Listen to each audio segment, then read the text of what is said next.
Unemployment, बेरोजगारी is the main root of crime. कहीं भी अनएम्प्लॉयमेंट हो गया ना, याद रखना वहां पे क्राइम ज्यादा हो जाएगा। ग्रेजुएशन पोस्ट ग्रेजुएशन तक हम एमलेस घूम रहे होते हैं। आप पूछ लो +1 की सब्जेक्ट्स रखे क्यों की, आपके आसपास होंगे ना, पूछो +1 में सब्जेक्ट्स क्यों रखे। 100 में से 99 बंदे कहेंगे मुझे नहीं पता। शुरू से एक चीज बोली है मैंने, समय होता है, समझ नहीं होती। जब समझ आती है तो समय निकल जाता है।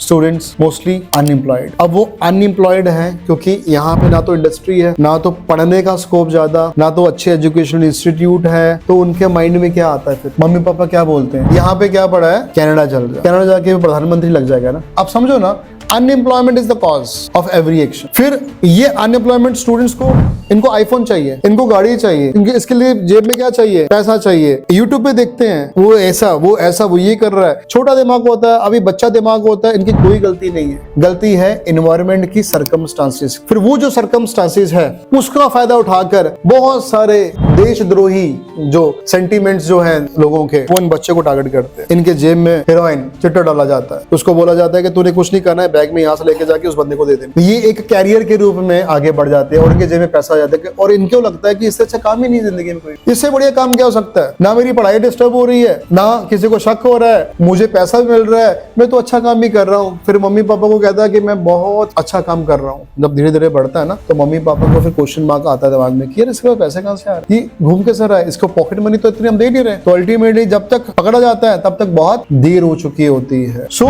ऐसे लोगों को, चाहे पंजाब हो, चाहे हरियाणा हो, चाहे JNK हो, सबसे पहली चीज गवर्नमेंट को क्या करनी चाहिए, और अच्छी गवर्नमेंट करती भी है, वहां पे एम्प्लॉयमेंट क्रिएट करती है। और एम्प्लॉयमेंट क्रिएट करने के लिए ऐसी स्टेट्स में इंफ्रास्ट्रक्चर को बढ़ाया जाता है। मॉल्स खुलते हैं, कॉलेजेस खुलते हैं, स्कूल्स खुलते हैं, हॉस्पिटल्स खुलते हैं, सड़कें बनती है, ट्रेन पहुंचती है। अब इन सब चीजों के लिए क्या चाहिए, लेबर चाहिए, वर्कर चाहिए, क्लर्क चाहिए, ऑफिसर चाहिए। वहां की फिर वो लोकलाइट को उठाते हैं, उनको नौकरी देते हैं। नौकरी देंगे तो उनको सैलरी मिलती है, सैलरी मिलती है तो फिर उनके जेब में पैसा जाता है। जब पैसा जाता है तो फिर उनका ध्यान हटता है, टाइम भी यूटिलाइज हो जाता है, पैसा भी जाता है। कहते नहीं यार हमें गलत काम नहीं पड़ना। कहीं भी अनएम्प्लॉयमेंट हो गया ना, याद रखना वहां पे क्राइम ज्यादा हो जाएगा। अनएम्प्लॉयमेंट, बेरोजगारी is the main root of crime. Criminal बन जाओगे। पंजाब की हालात यहाँ तक आ चुकी है कि +2 तक बच्चा +2 ये सोच के पढ़ता है कि मैंने +2 तक ही पढ़ना है, उसके बाद मुझे बाहर जाना है। उसके माइंड में पेरेंट्स 8th 9th में ही डाल देते हैं कि बेटा +2 तक कर ले, उसके बाद बाहर ही जाना है। उस छोटा से माइंड को जब मैच्योर करने की बारी आती है, आपने क्या डाल दिया कि बाहर जाना है बेटा तूने, उसने +2 तक वो बच्चा उस लेवल का पढ़ेगा ही नहीं जो मर्जी कर रहा। उसने कहना यार मेन फोकस तो मेरा एक ही है, IELTS क्लियर करना है, बैंड लेने बाहर चल जाना। उस छोटे से दिमाग को कुछ नहीं पता उसके साथ क्या होने वाला है। फिर वहां जाके हर बंदा सक्सेसफुल नहीं होगा, फिर आधे 90% रो रहे होते या उस दिशा में चल गए होते जो गलत है। मेरे अकॉर्डिंगली अगर बाहर भेजना भी है तो एटलीस्ट यहाँ पे ग्रेजुएशन करवाओ, थोड़ी मेच्योरिटी ऑफ माइंड उसको आने दो, उससे अच्छा बुरा नेगेटिव पॉजिटिव पता होना चाहिए वहां जाने से पहले। +2 के बच्चे को पता क्या होता है, उसके लिए तो दुनिया एक इल्यूजन होती है, वो इल्यूजन में जी रहा होता है। उसको ये लगता है कि दिस इज लाइफ और ये बड़ी अच्छी लाइफ है, मेरे पास कार है, मेरे पास पैसा है, मेरे पास आईफोन है। अरे अल्टीमेट जिंदगी बड़ी मस्त है। जैसे जिंदगी के झटके पड़ते हैं उसको बाद में जाके दूध का दूध पानी का पानी हो जाता है। फिर बाद में मम्मी पापा कैसे देखते हैं पीछे, फिर मम्मी पापा कैसे देखते हैं, कब तक करेंगे, फिर मम्मी पापा को क्या बोलते हैं, बेटा बड़ा हो गया अब संभाल। एकदम से जब छोड़ा जाता ना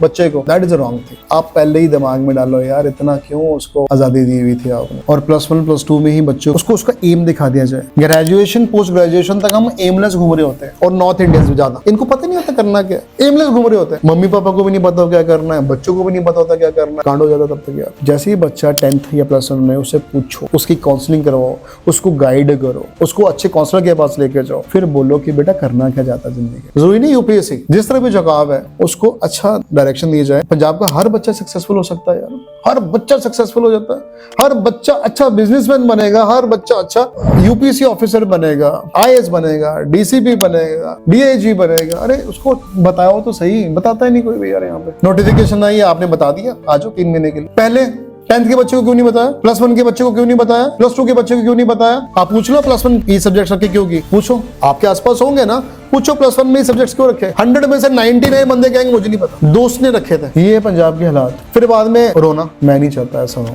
ठीक है, मैं UPSC की बात नहीं कर रहा भाई, मेरे पास आओ नहीं हो, मुझे कोई फर्क नहीं पड़ता। लेकिन फर्क तब पड़ेगा जब हर एक बच्चा समझ के स्टेप उठाएगा। मुझे यहाँ पे भीड़ इकट्ठी नहीं करनी है, मैं नहीं कहता कि यूपीएससी करो यार, लेकिन मेरे बताए हुए डायरेक्शन में अगर बच्चा डॉक्टर भी बन जाएगा, साइंटिस्ट भी बन जाएगा, बिजनेसमैन भी बन जाएगा, तो यार मेरे पास दुआएं कितनी इकट्ठी हो जाएंगी सोच। और मैं उस पॉजिटिव एनर्जी का मैं लालची हूँ कि कल को कोई मेरे करके सर ने मेरे को बताया था 9th-10th में, आज मेरी जिंदगी बन गई, आज मैं सक्सेसफुल हो गया कि सर खुश रहो आप। जो ये दुआएं निकली ना, लिटरली बताऊं वो दुआएं लगती है। जब भी जिंदगी में कहीं फंसूंगा ना, ये जो एनर्जीज है ना, जो अच्छे के लिए हमने की थी, ये वापस आके आपकी सपोर्ट करती है। I believe in that. थोड़ा ना इंसानियत का भी हम समझें। आपको भी कह रहा हूँ, हमेशा फायदे के लिए चीजें नहीं होती कि मैं किसी को 10 जनों को जाके मैं यूपीएससी के बारे में बता रहा हूँ या मैं किसी को गाइड कर रहा हूँ, इसमें मेरा क्या फायदा।